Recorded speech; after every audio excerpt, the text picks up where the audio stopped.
빌립보 교회와 우리 일회교회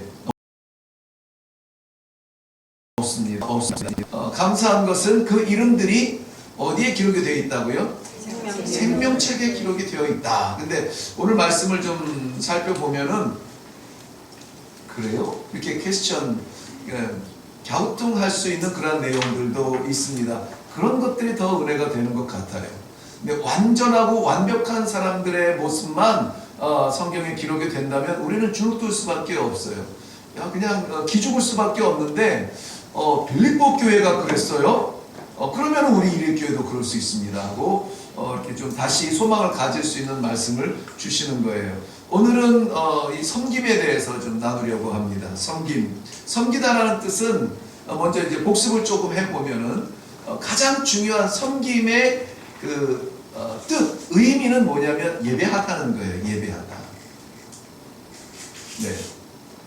섬긴다는 말은 예배한다는 말이에요. 우리는 예배드리는 것과 섬기는 것을 구별하잖아요. 예배는 이렇게 여기에서 우리가 예배드리는 거고 식당에서 그릇 씻는 거 이거는 섬김이라고 말하잖아요. 신방, 전화하고 보살펴주고 이런 것들은 섬김이라고 하는데 본래의 뜻, 의미는 똑같은 거예요. 섬김과 예배, 다를 수가 없는 단어들입니다. 그렇다면 예배를 드리는데 우리의 중심을 드린다라고 하는 것은 섬김할 때, 누군가를 섬길 때에 우리의 중심이 예배드리는 심정으로 섬겨야 된다는 것이죠. 로마서 12장 1절 말씀은 우리가 잘 아는 대로 사도 바울의 예배에 대한 기준을 정하고 있습니다. 그러므로 사랑하는 형제들아, 내가 하나님의 모든 자비하심으로 너희를 권하노니 너희 몸을 누가? 하나님이 뭐 하시는? 기뻐하시는 제사로 드리라. 이는 너희의 드릴 영적 예배니라. 그렇게 얘기하고 있어요. 그러니까 예배는 우리들이 삶 속에서 드려야 하는 그러한 자취가 예배여야 된다는 것입니다. 그러면 오늘 우리가 예배는 하나님 앞에 드리는 것이 분명합니다. 그런데 섬기는 것은 누구를 향해서 섬겨야 하는 건가요? 누구? 예, 그렇죠. 섬김도 역시 하나님을 향해서 섬겨야 돼요. 하나님을 향해서. 언뜻 떠오르는 게 우리는 이 섬기는 다른 모습들이 이렇게 안 떠오르는지 모르겠는데 제가 자세히 못 봐서 그렇겠죠. 예. 부엌에서 봉사를 해요. 음식을 준비합니다. 토닥토닥 이렇게 음식을 준비해요. 땀을 뻑뻑 흘리면서 준비를 해요. 누구를 향해서 이 섬김이 섬겨야 되는 건가요? 하나님을 향해서요. 하나님을 향해서. 우리가 제 우상을 세워놓고 거기에다가 뭐 제사상을 차리듯이 막 이런 그 음식을 장만하는 것은 아니지만, 그러나 이 음식을 대하는 성도들을 바라보는 하나님의 기쁨을 생각하며 그 기쁨을 위해서 내가 정성을 다하는 겁니다. 그저 대충 해가지고 뭐 주문하고 뭐 누구 어디서 가져오고 뭐 이렇게 해서 쫙 풀어놔도 괜찮아요. 다 맛있게 먹을 수 있어요. 그런데 가치는 달라요.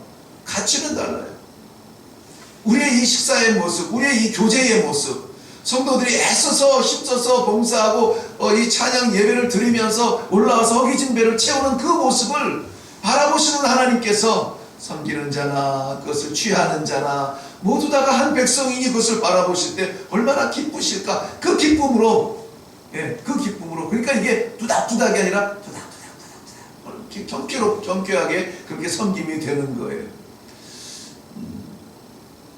그게 예배이며 그게 섬김이라는 것입니다.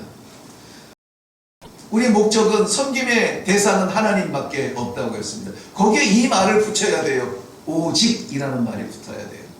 오직 하나님만 섬긴다. 이게 오직 하나님만 예배한다. 유일신사상의 그 근본이 되는 말씀이에요. 자, 우리의 섬김은 이제 오직 누구를 향할 겁니까? 하나님을 섬기는 거예요. 마태복음 4장 10절에도 예수님께서 40일 광야에서 금식하고 나서 사탄이 와서 그를 유혹할 때에도 예수님은 단칼에 그 유혹을 자를 수가 있었는데, 그 단칼에 유혹을 자를 수 있는 그 말씀이 무엇이었느냐면은 사탄아 물러가라 기록되었을 때 주 너희 하나님께 경배하고 다만 그를 뭐하라? 섬기라 하셨느니라 그랬어요. 다만 그를 섬기라 하셨느니라. 이것이 예배예요. 이것이 예배예요.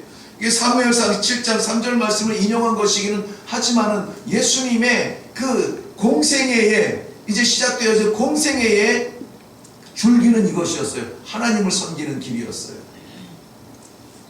예수님께서 왜 이 땅에 오셨으며, 예수님께서 왜 십자가를 지셨으며, 예수님께서 왜 백성들을 만나며 치유해주고 품어주며 아이들을 안아주셨는가? 구원을 이루어 주시기 위하여. 맞습니다. 모든 교리가 그렇게 말하고 있어요. 예수님의 공생애는, 예수님의 임마누엘은 우리를 구원하기 위해서다. 이렇게 말하지 않는 신학자는 없습니다. 설교하지 않는 목사도 없어요. 그러나 우리가 좀 더 적극적으로 예수님의 임마누엘의 본질을 찾아본다면은 우리의 구원을 위하여서 너무 우리에게 집중되어 있지 않아요. 예수님이 돌아가셔서 우리를 구원하셨으니까 우리는 구원받았다라고 하는 우리 중심의 해석 아니에요? 예배한다. 다만 하나님만 섬기라 하는 그 하나님만 섬기라 했던 예수님의 그 가슴에 묻혀있는 말은 무엇이었냐면 하나님의 기쁨을 위한 임마누엘이에요.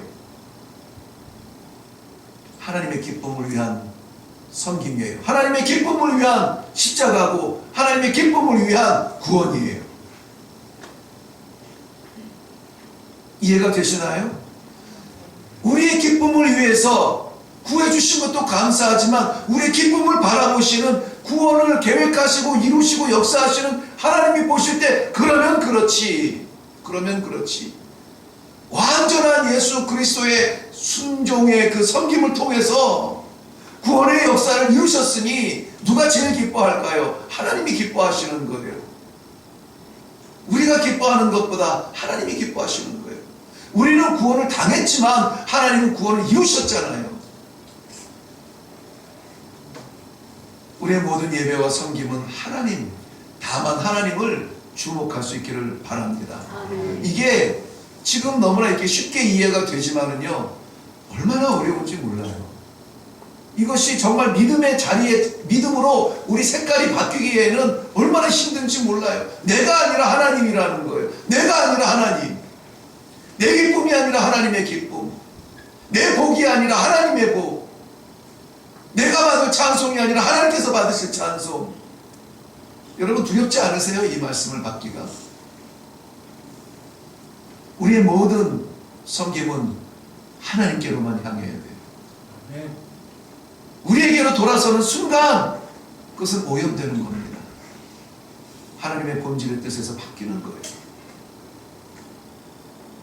그렇기 때문에 우리는 섬김 자체가 경외여야 해요. 경외. 섬겼는데 알아주지 못한다고 우리가 기분 나빠하고 돌아설 일이 아니에요. 하나님을 경외하는 심정으로 섬긴다면 하나님께서 도와주시는 것을 믿는 마음으로 섬기는 겁니다. 그게 교회 안에서의 섬김이에요. 봉사고. 하나님께 예배한다면 우리는 어떻게 예배해야 됩니까? 구약의 그 예배의 전신, 그 원래의 모양, 그 제사는 어떠한 모습으로 하나님 앞에 예배드립니까? 제물이 죽는 거예요. 그 죽음은 제물, 동물의 죽음이 아니라 나의 죽음을 대신한 죽음이에요. 그렇다면 예배와 섬김이 같다고 했습니다. 우리의 섬김은 어떤 섬김이어야 합니까? 생명을 내려놓고 그 길을 걷는 섬김이어야 돼요.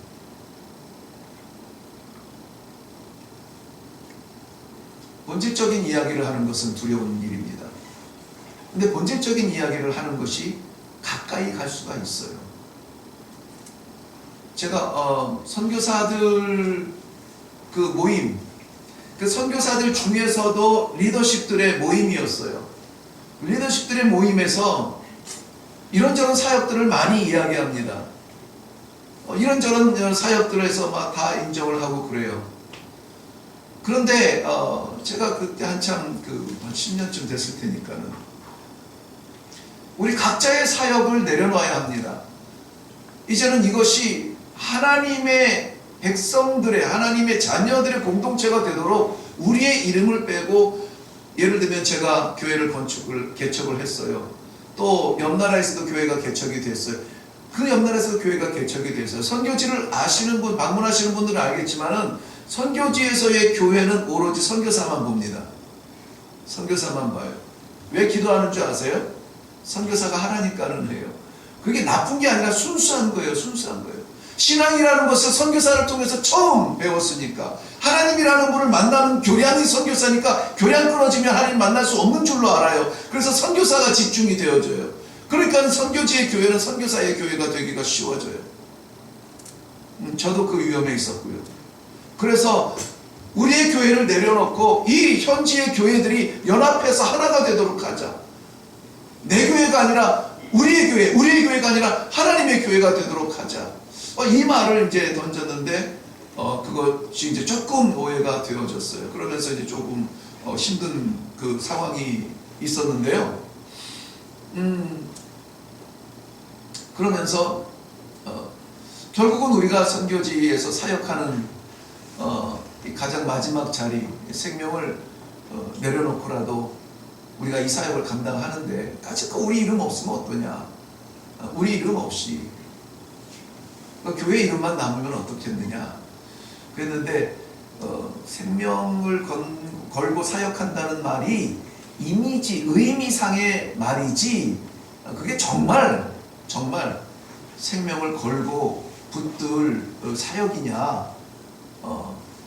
거기에서 이제 조금 혼란이 왔어요. 막 이런저런 설명들이 막 드러나요. 왜 그랬는지는 모르겠습니다. 근데 그건 분명하거든요. 생명을 걸고라는 말은 그야말로 생명을 거는 거죠.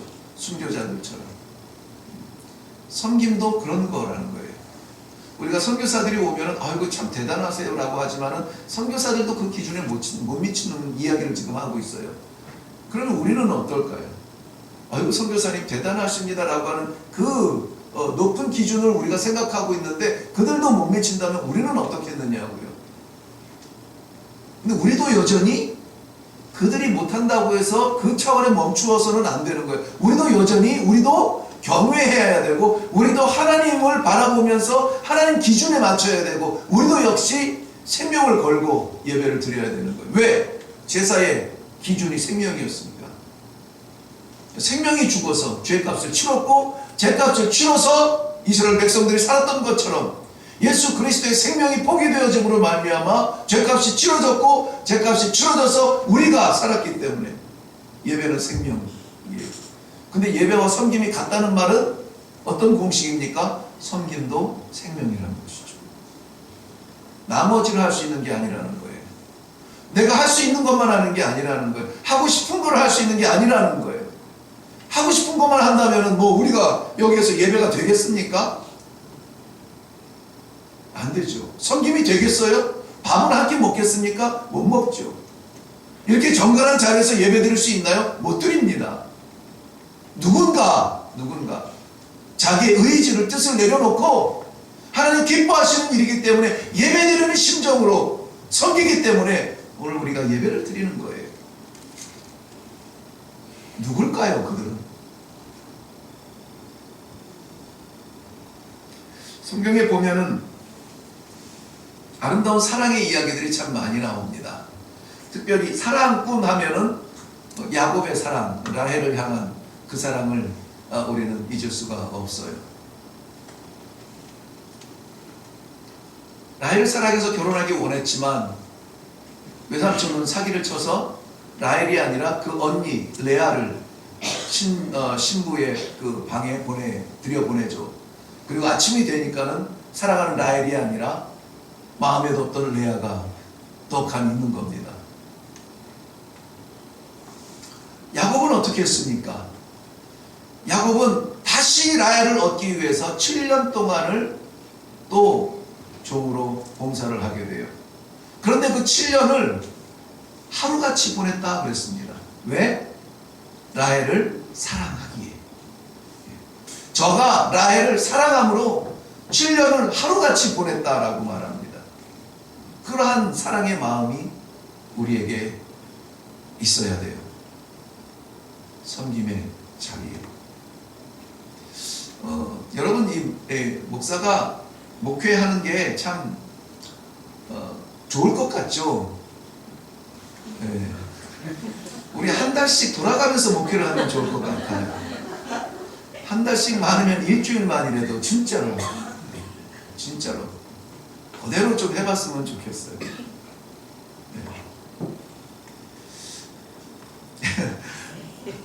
하나님이 힘주시지 않으면은, 하나님이 시키지 않으면은 이거 정말 못할 일입니다. 좋아서 하겠어요? 모르겠어요. 이게 감사하고 감격스러워서, 이 부르심만 생각해도 감격스러워서 하는 그런 의미는 있습니다. 그런 마음은 있어요. 근데 정말 그만두고 싶을 때가, 네, 참. 게다가 오늘같이 이렇게 사랑이라는 말을, 성도를 사랑하고 사랑하는 마음으로 섬기고 설교를 준비해도 내 지식을 전달이 아니라 하나님께서 주신 그 은혜를 나누기 위하여서, 이거 한마디라도 더 듣게 하기 위하여서 성도를 사랑하는 마음으로 이 말씀을 준비해야 한다라는 것을 알면서 성도들을 바라볼 때에 그 부담은 이루 말할 수가 없습니다. 내가 저를 사랑하는가? 그 섬김이라면은 저는 얼마나 많은 위선 가운데 이 강단에 서 있는지 몰라요. 그러니까 여러분들이 저를 위해서 뭐 해야 돼요? 지금 대답한 사람들 안 하기만 해봐요. 제가 아무튼 들여다보겠습니다. 저를 위해서 기도할 때 제 건강을 위해서 기도하지 않으셔도 돼요. 제 뭐 다른 걸 위해서 기도하지 않으셔도 돼요. 제가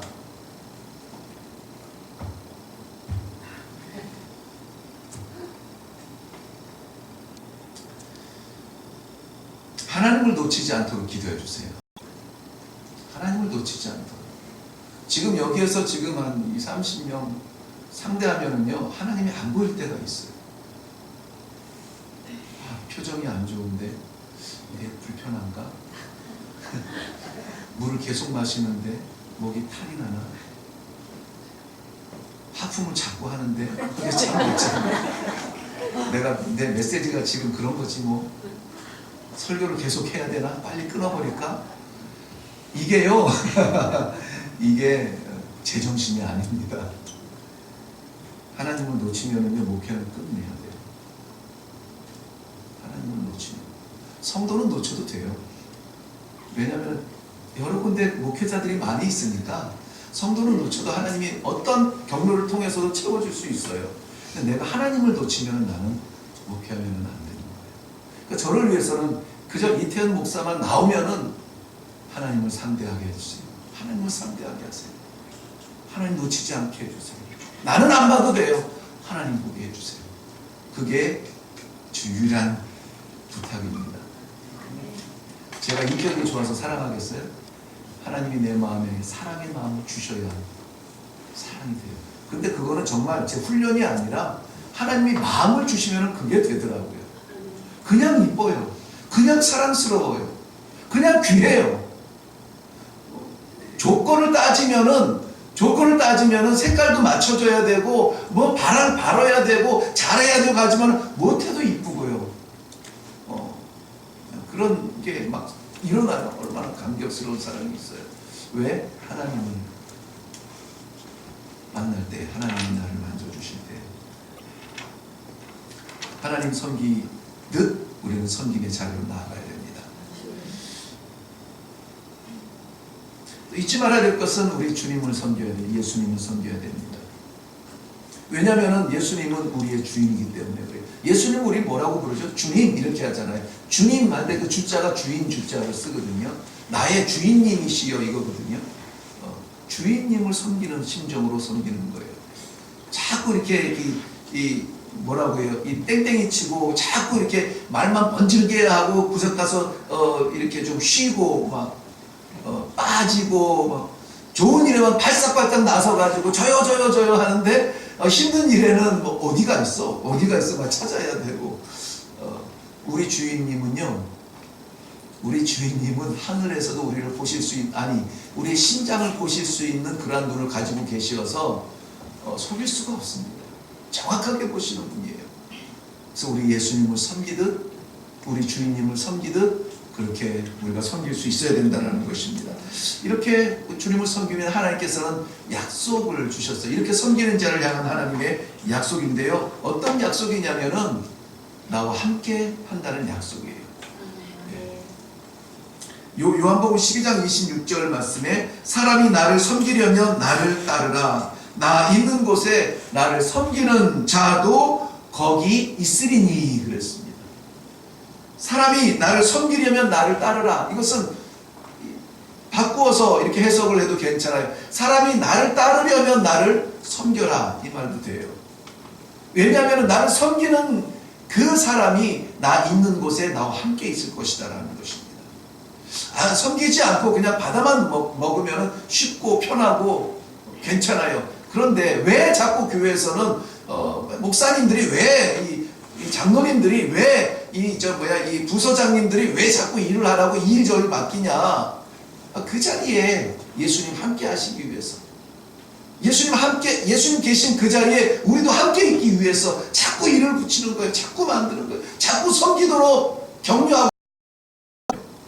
우리에게 교회에서 맡기는 일들이 섬기는 일이라면은 그저 하늘나라 믿음이라면 아멘 하시고 해보세요. 누구 좋으라고 하겠어요? 먼저는 하나님, 예수님 좋아야 되고 그 자리에 우리도 불러주실 걸 믿는 마음으로 하는 겁니다. 좋아하는 자리만 가지 말고 부르시는 자리에 가기를 바라요. 하나님께서도 우리를 부르시는 그 자리에 함께 하신다는 약속입니다. 어떻게 섬길 것인가 하는 방법이에요. 무작정 열심으로 해야죠.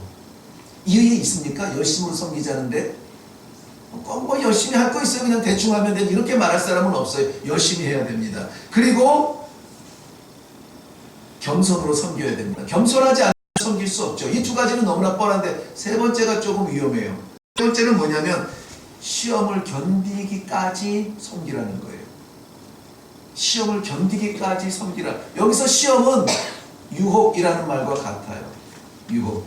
주의 일을 섬기기 위해서 하나님께서 부르셨을 때에 우리의 마음에 많이 갈등이 생겨요. 갈등은 유혹의 통로가 될 수가 있어요. 갈등이 생기면 유혹은 반드시 같이 들어오게 되어 있습니다. 그렇기 때문에 고린도후서 11장 24절 이후에 사도 바울이 견뎌야만 했던 그 유혹들을 이야기해 주고 있어요. 오늘 사실은 본론은 들어가지도 못했는데 여러분 이거 다 처음 듣는 얘기죠? 정말이에요? 들어본 거예요? 그럼 내가 주책스럽게 반복했네요. 그래도 이 본문을 한번 읽고, 본문을 읽고 한번 정리하겠습니다. 다 같이 한번 찾아볼게요. 고린도후서 11장.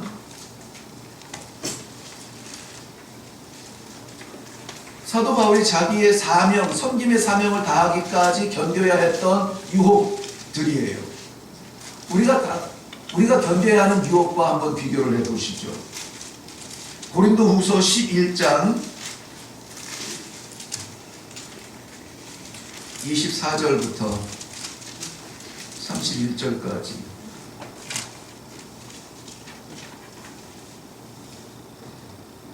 네, 제가 읽어드릴 테니까 눈으로만 따라와 보세요. 24절부터 있습니다.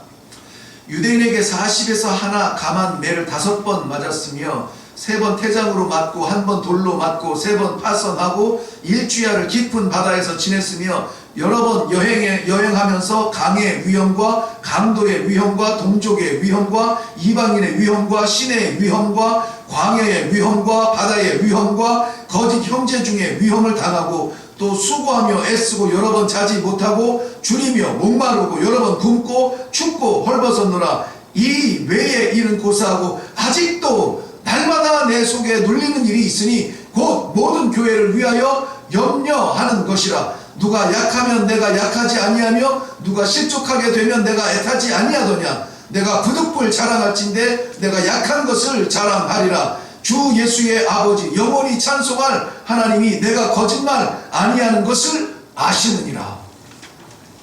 거짓말 아니하는 것을 아시는 하나님 앞에서 지금 이 사도 바울은 자기가 섬기기 위하여서 겪어야 했던 그 과정들을 나열하고 있는데 이것뿐만이 아니죠. 이것뿐이겠어요? 그런데 이 모든 것을 다 이겼다는 거예요. 이 모든 유혹, 40에 하나 가만 매는 생명, 마지막 생명 마지노선까지 맞는 일이에요. 그거 아니요 라고만 하면 안 맞아도 될 일이에요. 도망가면 안 맞아도 될 일이에요. 가지 말라고 거기서 군사들이 기다린다고 할 때 돌아서 가면은 안 맞아도 될 일이에요. 갇히지 않아도 될 일입니다. 욕 듣지 않아도 될 일이에요. 굶지 않아도 되고 목마르지 않아도 되고 침뱉음 당하지 않아도 되고. 이것이 사도 바울이 견뎌야 했던 그러한 유혹들이었습니다. 시험이었어요. 우리는 우리의 섬김을 위해서, 예수를 섬기고 하나님을 섬기는 일을 위해서 이러한 유혹, 시험, 갈등 이길 수 있어야 됩니다. 이것을 이길 수 있어야 돼요. 여기까지 가는 거는 누구나 갈 수 있는데 믿음이 있는 사람이라면 여기를 넘어서야 돼요. 하나님께서 오늘 이 오후 시간에 우리에게 주시는 결론의 말씀과 본론의 말씀이에요. 하나님과 그리스도를 섬겨야, 이렇게 섬겨야 된다. 당연하죠. 안 그렇다고 얘기하는 사람은 없을 겁니다. 그와 같이 오늘 본문은 성도를 섬기라 이야기합니다. 성도를 섬기라. 사랑하는 교회를 섬기라는 거예요. 서로를 섬기라는 것입니다. 인내하고 참고 끝까지 하나님께 예배하듯 성도를 섬기라는 겁니다. 우리 목장을 섬기고 이름 걸려있는 부서를 섬기고 하나님께서 맡기신 일을 섬기라는 거예요.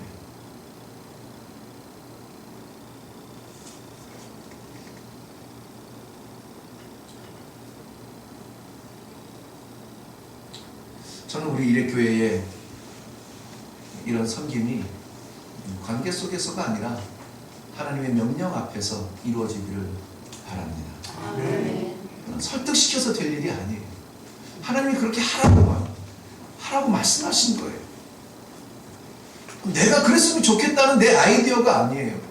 하나님이 말씀하신 거예요. 내 이름이 생명책에 기록됐다면 우리 모두의 이름이 생명책에 기록되어 있어요.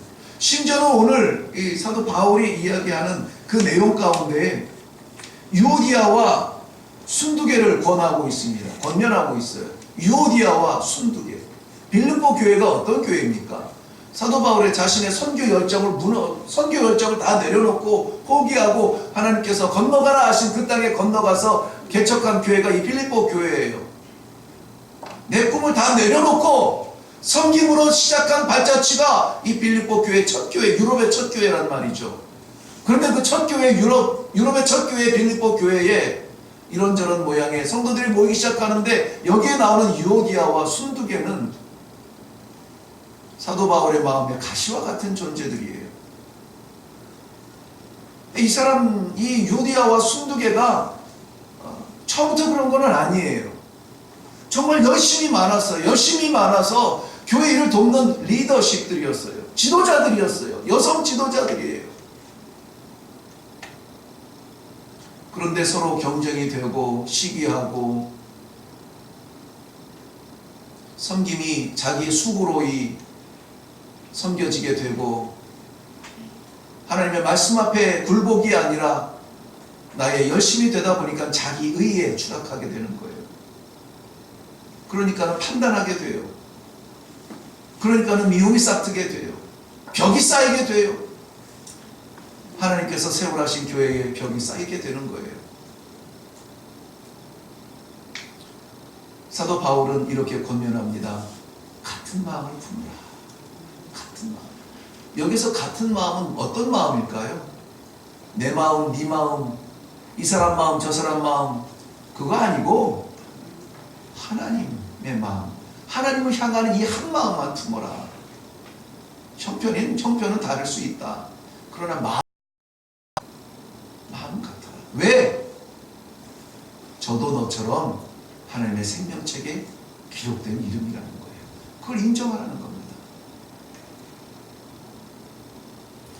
감사한 것, 이것이 우리 이레교회에 그대로 적용되기를 바랍니다. 우리 모두 다는 이 모양 저 모양으로 살아도 하나님의 생명책에 다 기록된 이름이니 이 얼마나 감사하겠어요. 목사가 부족하고 목사가 못나도 우리 다 같이 이름이 기록이 되어져 있다고요. 여러분 옆에 내 이름도 기록이 되어져 있다고요.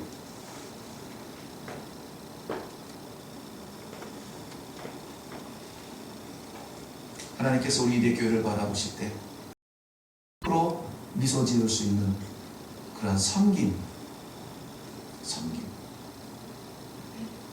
전혀 요즘은 기회를 안 주시지만은 여러분은 저를 그렇게 섬기려고 하는데 저는 여러분을 섬길 기회가 요즘은 찾아보기가 어려워요. 다 도망가가지고 다 원천 봉쇄해가지고 좀 섬기려고 하는데 안 되네요. 저도 좀 섬기게 해주시고 서로가 섬길 수 있는 복된 이레교회가 되기를 주님의 이름으로 간절히 축원합니다. 기도하겠습니다.